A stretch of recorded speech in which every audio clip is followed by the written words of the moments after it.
ସାକ୍ଷ୍ୟ କହିବା ପୂର୍ବରୁ ମୁଁ ପ୍ରଥମେ ଆପଣ ମାନଙ୍କୁ ଏବଂ ଆପଣମାନଙ୍କ ସମ୍ମୁଖରେ ଈଶ୍ୱରଙ୍କ ବାକ୍ୟ ବା ମୋର ସାକ୍ଷ୍ୟ କହିବା ପାଇଁ ପରସ୍ପର ମୋତେ ଆଜି ଜୀବିତମାନଙ୍କ ସହିତ ଜୀବିତ ରଖିଥିବା ହେତୁ ପରସ୍ପରକୁ ମୁଁ ଧନ୍ୟବାଦ ଦେବା ସହିତ ମୁଁ ଆପଣ ସମସ୍ତଙ୍କୁ ମୋର ପ୍ରିୟଜନ ଜଣାଇଛି। ମୋ ନାଁ ହେଉଛି ସୁଶାନ୍ତ ପାଟମାଝୀ। ମୋର ଘର ହେଉଛି କୋଟଗଡ଼ ବ୍ଲକ କନ୍ଧମାଳ ଜିଲ୍ଲା ଏବଂ ଗାନ୍ଧୀଗୁଡ଼ା ଗ୍ରାମ ସୁବର୍ଣ୍ଣପୁର ପଞ୍ଚାୟତ। ଆଉ ମୁଁ 1991 ମସିହାରେ ଝାରସୁଗୁଡ଼ା ବାଇବେଲ କଲେଜକୁ ଗଲି। କିନ୍ତୁ ତା ଯିବା ପୂର୍ବରୁ ମୁଁ କି ପ୍ରକାର ପରିବର୍ତ୍ତନ ହେଇକି ସେ ଜାଗାକୁ ବା କି ପ୍ରକାର ଭାବରେ ମୁଁ ଗଲି ତାହା ମୁଁ ଟିକେ କହିବାକୁ ଚାହେଁ।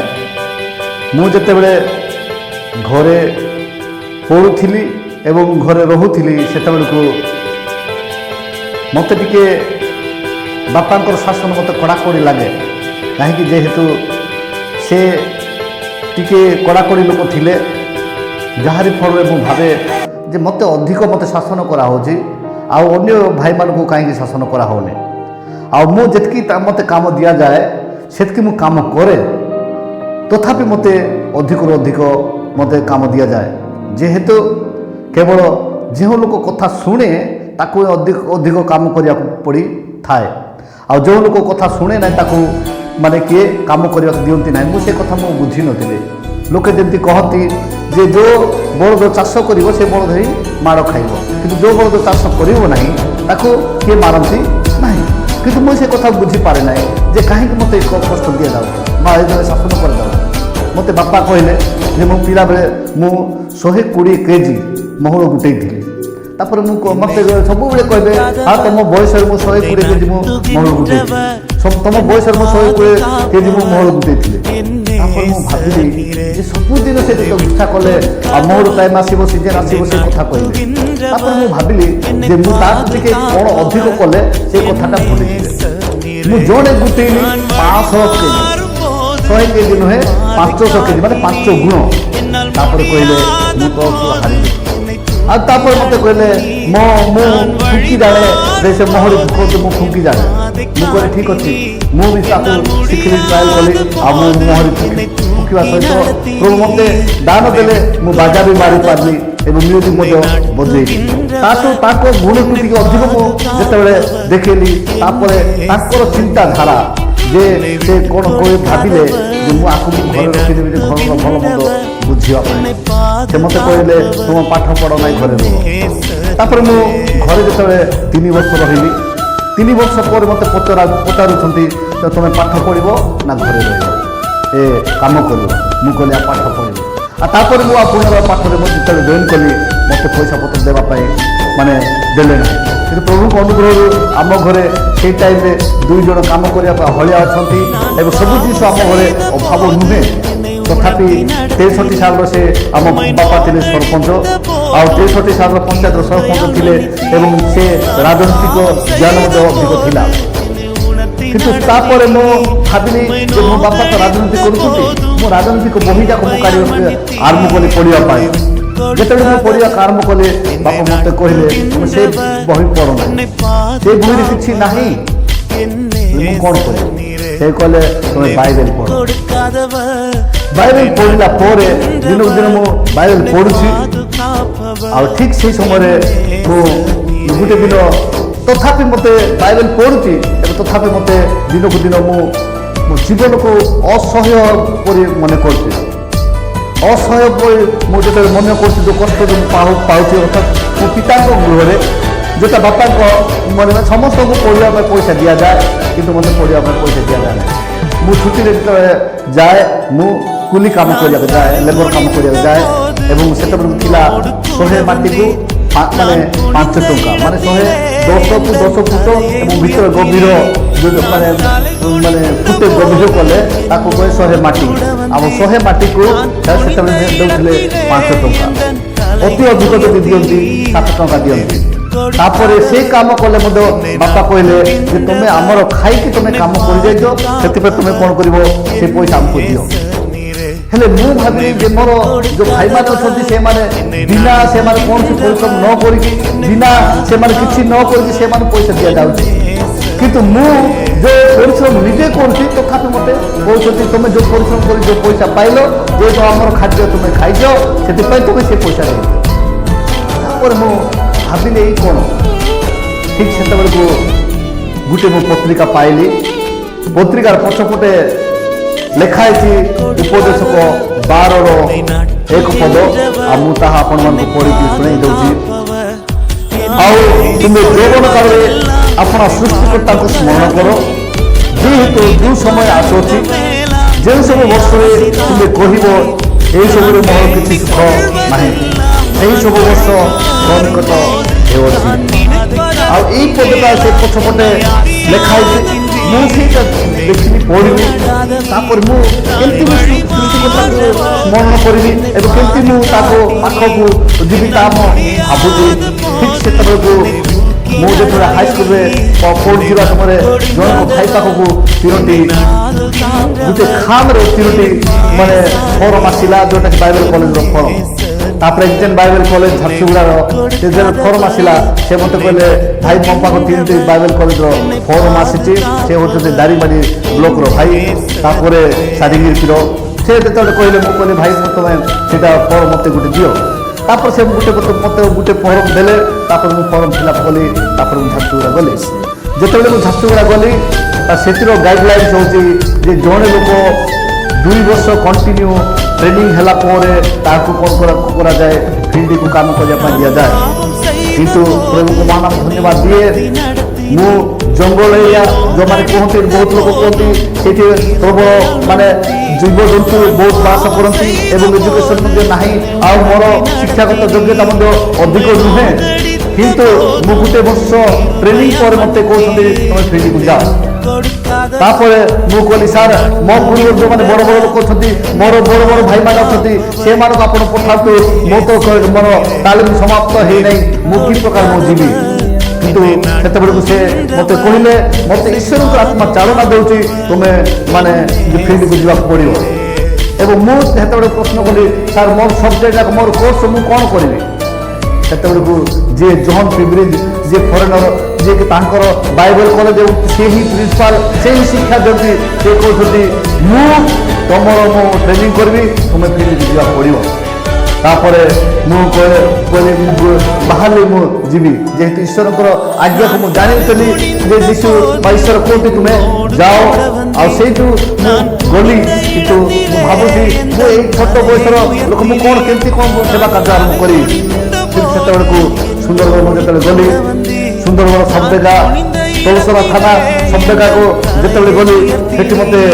माने ईश्वर कार्य आरम्भ करा पड़ा तापर मुझे आरम्भ करी जीशु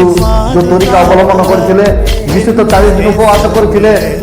आरंभ कली 3 दिन प्रत्येक सप्ताह 3 दिन मु उपवास रही चेष्टा कली आरंभ कली शुक्रवार शनिवार रविवार प्रत्येक सप्ताह 3 दिन जिते उपवास रही मुझे जाऊ था प्रथम मुझे मानने सबडेगा पंचायत जो मो तलसरा सबडेगा पंचायत जो राशिपत्र रोली आ राशिपत्र जाऊँ जमुना को जो जाऊँ गोटे माँ देह असुस्थ अच्छी से जो गुणिया से माने कौन कर रीतिनीति अनुसार कौन कर पूजा करने बसुँच मुझे पहुँचली से गुणिया बाहर पड़ेले जिते पड़ेले मत गाँ लोक कहले आगे आप देखिए से गुणिया पड़ेले आम कौन करूँ से मरिया अच्छी तार कौन कर तापर मु कहली हौ मु कहूँ मु प्रार्थना करी गुणी किसी करना गुणी कार्य करना मु प्रार्थना कर से भल हम तापर से रोकटोक मुझे कहीदे मुझे प्रार्थना कली आर दिन माने मंगलवार दिन मु प्रार्थना कर बुधवार दिन मु सकाଳେ आउ थे घर जाऊँगी से माटा सुस्थ हो गई से सुस्थ हो संपूर्ण सुस्थ हो सकाଳେ काठी कर कि बेड शଯ୍ୟାग्रस्त हो कष्ट पाते से जो सुस्थ है मोर आत्मिक अभिवृद्धि होगा आरंभ है मुझे से अंचल खुला मुझे ईश्वर कार्य आरंभ कली ठीक से आमर ये कथा जाकि पुलिस स्टेशन पहुंचीगला तलसरा थाना तलसरा थाना जब पहुंचीगला थाना बाबू आसिक आमको नहीं गले जिते आम दुई जन को नहीं गले थाना को नहीं कि कहले जे तुम्हें माने कौन से कहले आम ईश्वर वाक्य कहूँ ईश्वर वाक्य कौन हाँ ईश्वर कम करने ना तुम्हें विभिन्न प्रकार चोरी कम विभिन्न प्रकार अन्य कम तुम्हें करने आसिच से कहली जे सर आम जो चोरी कम करम जिले कर चोरी कम करम अंचल कर चोरी कम कर आम ब्लॉक आम पंचायत कर किंतु आप कौन एमती आमको धमक दौरान मत आमको कहले जे तुम कौन प्रमाण दे पार जे तुम प्रभु को कम करने तुम प्रभु कौन कहते को मो सांग कहले जे आम गोटे जिन जाचु जे ता छड़ा कहाटारे परित्राण नहीं आकाश तले मनुष्य मान मध्य कौन नाम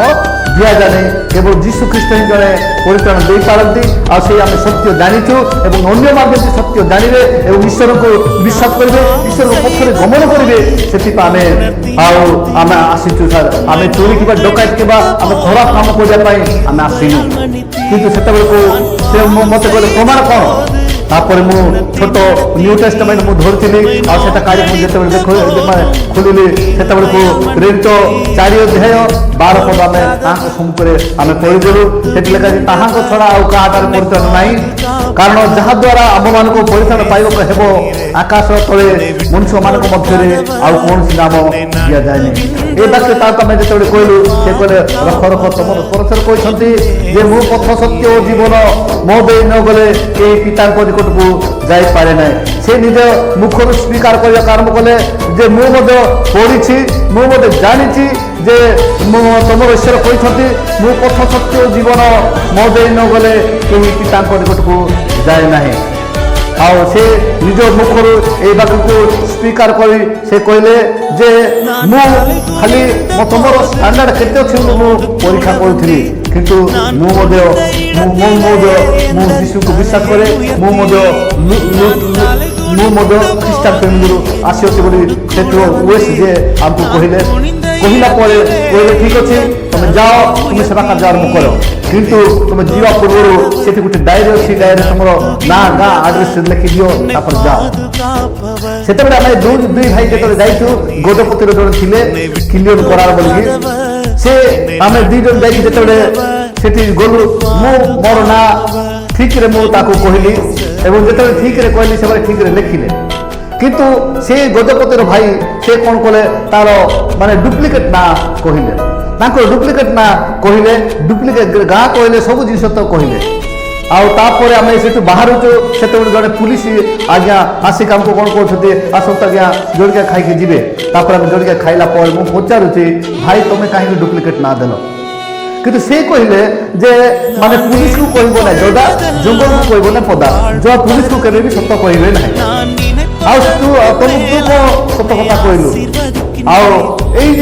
कहले मोर मुंडे घारी हो गला मु भाविली जे आउ थे पुलिस पाक गली जो आउ थे पुलिस पाक जास पाक जाचाली सार डायरी खातार चोरी डकायत जो मैंने खराब काम करती से ना रही आमर ना आप कहीं लिखिक रखे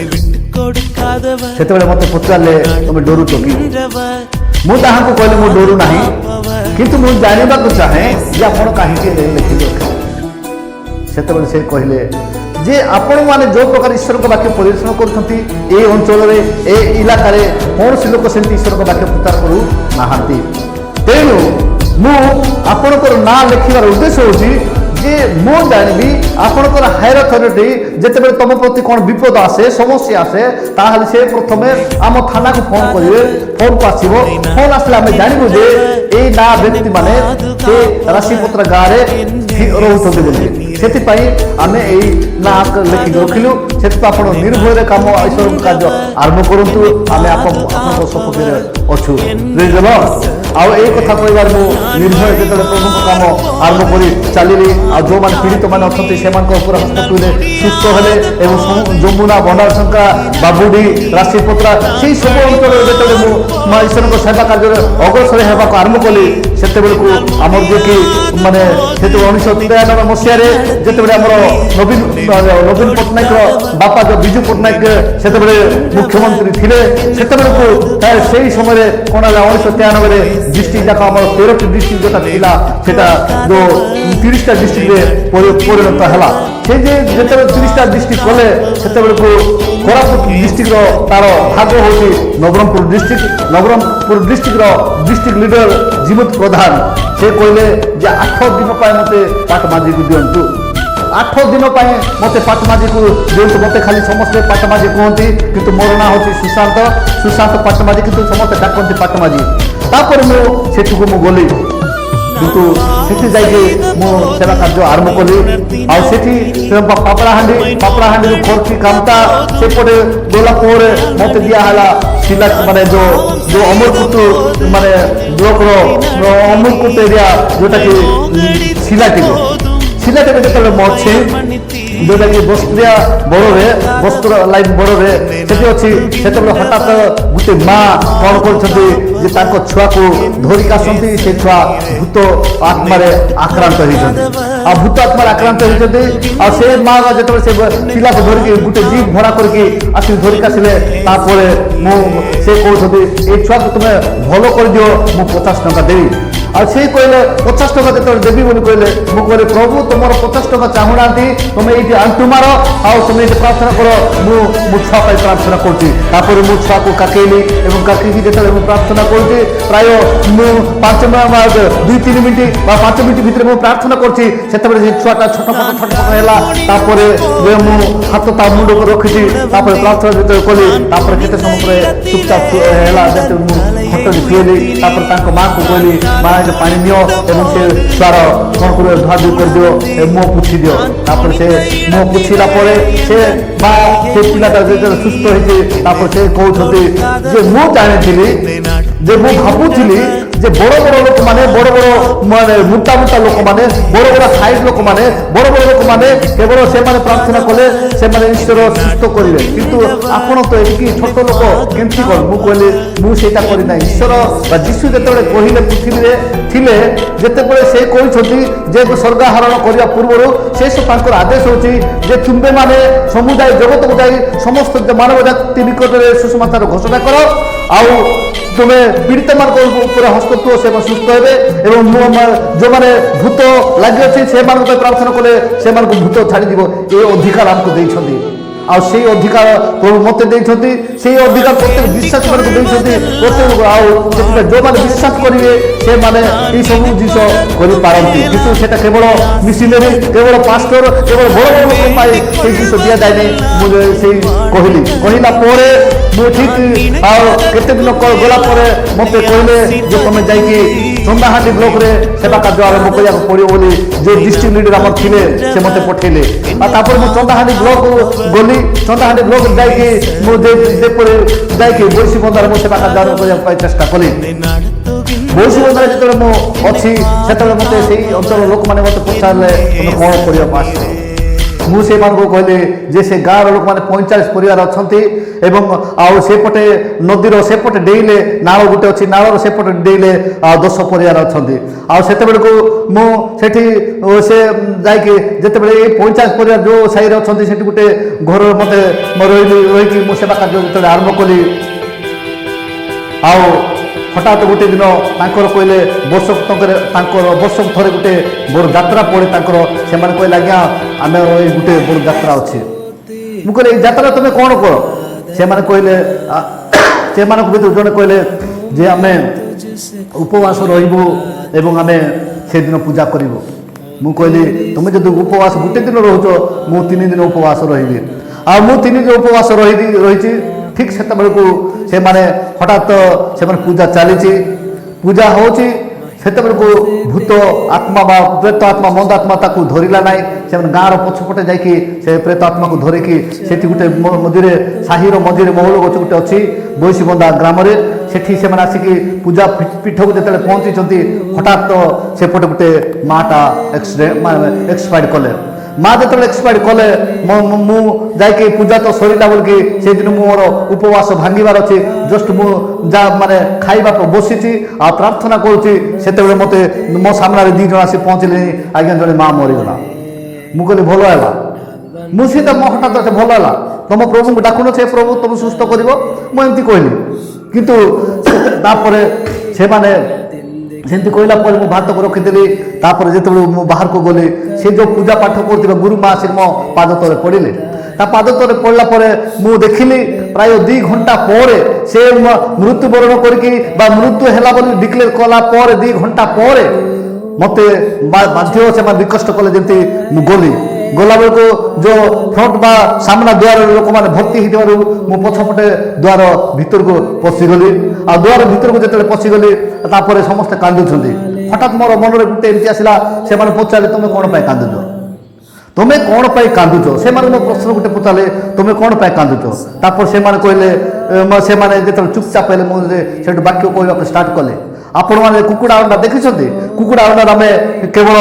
କ'ଣ ଉପର ଅଂଶଟା ଦେଖିଥାଉ, କିନ୍ତୁ ଭିତରେ ରଙ୍ଗଟା ଏବଂ ଧଳାଟା ଅଛି, ଏବଂ ରଙ୍ଗଟା ଏବଂ ଧଳାଟା ଯେତେବେଳେ ଛୁଆ ହୁଏ ଖୋଳପା କାମ ଦେବ ନାହିଁ। ଆଉ ଏଇଠି ଆମ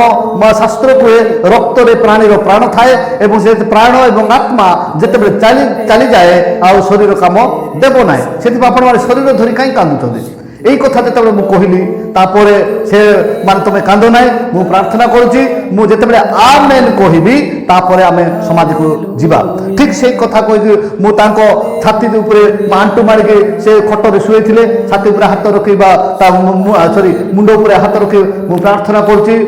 ଆଉ ଯେତେବେଳେ ଆମେନ୍ କହୁଛି ସେ ମାଟା ଉଠିଗଲା। ପ୍ରେଜ୍ ଦ ଲର୍ଡ। ଯେତେବେଳେ ସେ ଜୀବିତ ଜିଇଲା, ତାପରେ ସେଇ ସନ୍ଧ୍ୟାରେ ମୁଁ ସେଇ ଗାଁରେ ଠିଆ ହେଇକି ଯେତେବେଳେ ସୁସମାଚାର ପ୍ରଚାର କରିବାକୁ ଆରମ୍ଭ କଲି, ଗୋଟିଏ ଦିନ ମଧ୍ୟରେ 45 ପରିବାର ପ୍ରଭୁଙ୍କୁ ଜାଣିଲେ। ପ୍ରେଜ୍ ଦ ଲର୍ଡ। ଆଉ 45 ପରିବାର ଆଜି ପର୍ଯ୍ୟନ୍ତ ମୁଁ ସେଇ ଯେଉଁ ଦିନ ମୋ ପାଦ ତଳିପା ସେଇ ଜାଗାରେ ପକେଇକି ସେଇଠି ଯେତେ ଦିନ ରହିଲି, ତାପରେ ମୁଁ ଆସିଲି, ଆଜି ପର୍ଯ୍ୟନ୍ତ ମୁଁ ସେଇ ଜାଗାକୁ ମୁଁ ପାଦ ପକେଇ ନାହିଁ କିମ୍ବା ସେଇ ଜାଗାକୁ ମୁଁ ଯାଇନାହିଁ। କିନ୍ତୁ ମୁଁ ଶୁଣିବାକୁ ପାଉଛି ଆଜି ସେଇ ଚର୍ଚ୍ଚ ବା ସେଇ ମଣ୍ଡଳୀ ବଞ୍ଚିକି ଅଛି, ସେଠି ଗୋଟେ ମଣ୍ଡଳୀ ଘର ଅଛି। ଆଉ ମୁଁ ସେଠି ପ୍ରାୟ କେବଳ 19 ଦିନ ମୁଁ ସେ ଅଞ୍ଚଳରେ ମୁଁ ସେବା କାର୍ଯ୍ୟ କରିଥିଲି। 19 ଦିନ ଭିତରେ ମୁଁ ଯେତିକି ଯାଏ ସେଇ ଅଞ୍ଚଳରେ ଯେଉଁ ମାନେ ସେଇ ହାତୀବାଡ଼ି ଆଉ ବିଭିନ୍ନ ଗାଁ ସମ୍ବଲସରା ଏବଂ ସେଠି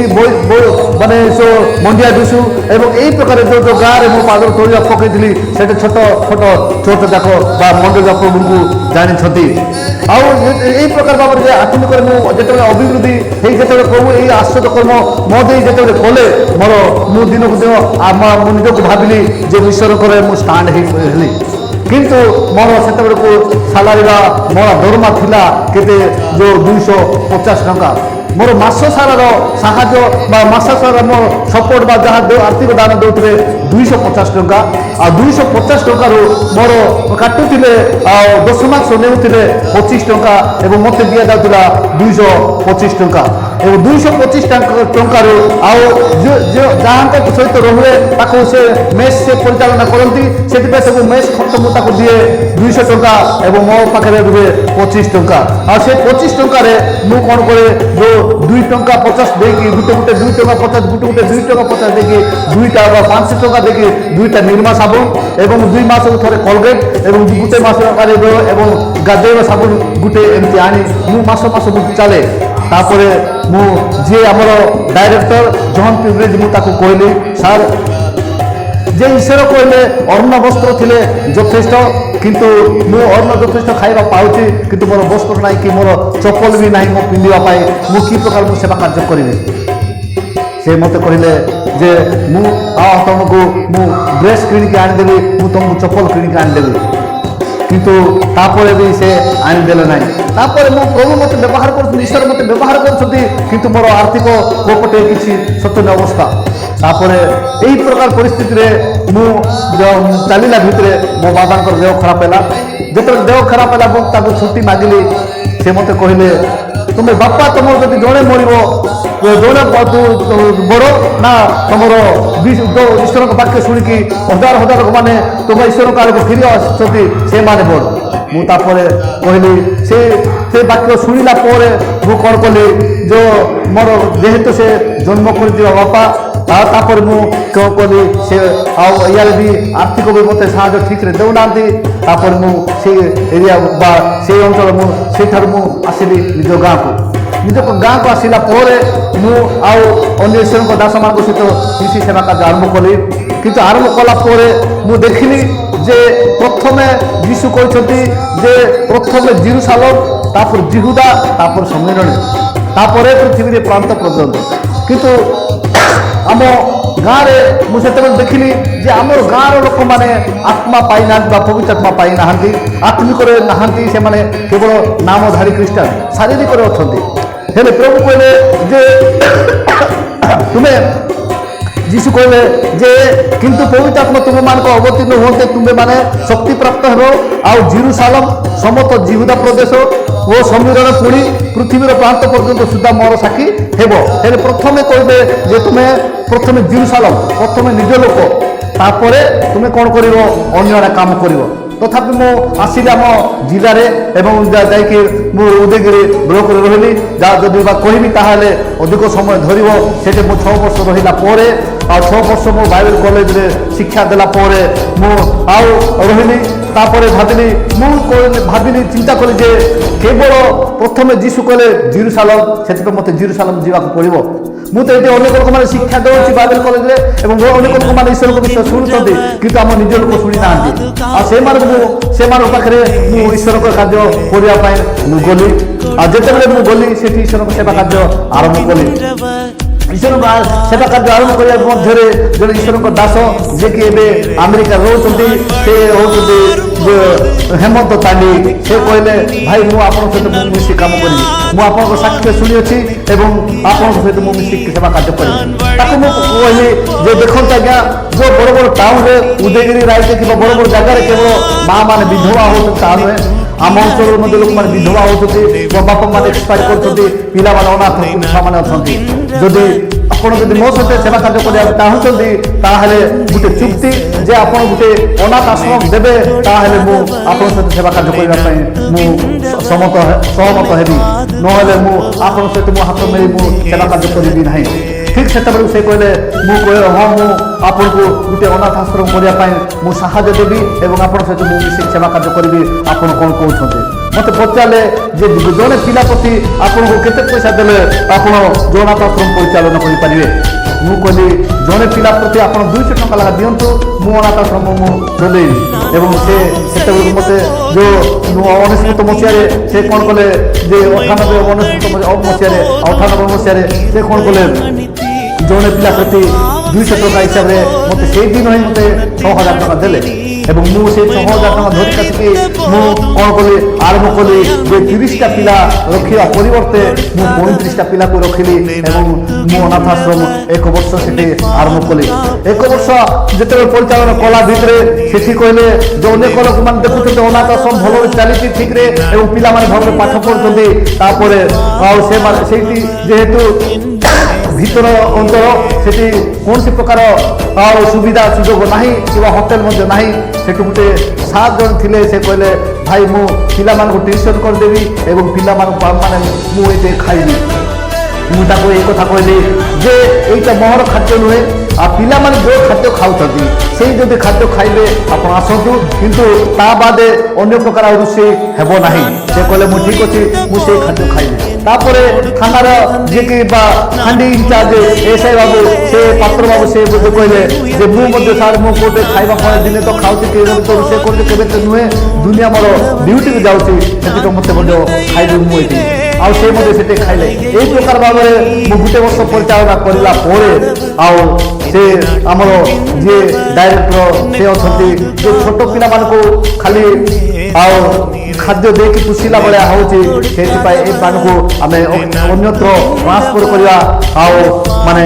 ବୋଲିକି ମୋତେ କହିଲା ପରେ ସେ ପିଲାମାନଙ୍କୁ ଉଦୟଗିରି ସ୍ଥିତ ନାଣ୍ଡାକୁ ଅଣାହେଲା ଏବଂ ନାଣ୍ଡାରେ ସେମାନେ ଶିକ୍ଷାଗତ